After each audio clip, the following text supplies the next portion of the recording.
Some good few weeks ago now, it was back around the time of February, around Valentine's Day, I very heartlessly and thoughtlessly prayed for husbands and wives, not knowing that it would cause so much grievous offence that you cannot pray for husbands and wives here in Holy Family.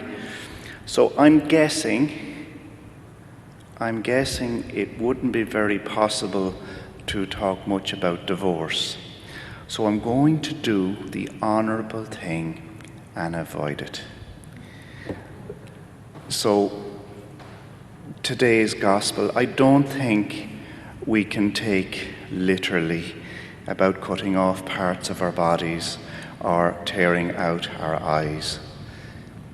But here is the thing. It's quite a sensitive topic.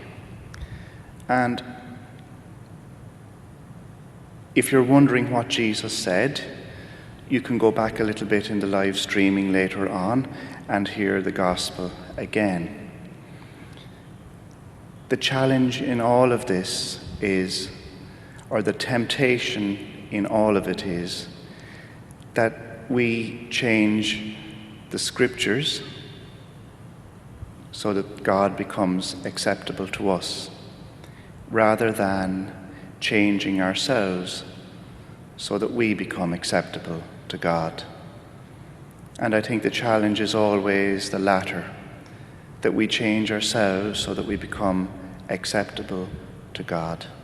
Not that we have to take every word of the scriptures absolutely literally, but they are God's inspired word. In relation to all that we hear about committing adultery and about divorce, maybe we could revert back to Jesus' own commandments. He gave us and narrowed the whole law down to 2 commandments: that we love God and that we love our neighbour as ourselves. If those 2 commandments are lived, all of the other commandments will fall into place. If I love God and if I love my neighbour as myself, if I love my neighbour, I'm not going to run away with his wife or with her husband. If we can keep those 2 commandments in place, to love God and to love neighbour as ourselves, many of the other commandments in relation to stealing and all the other commandments, they all tend to fall into place. This morning as we gather for Mass, we ask you, Lord, help us to do the small things well.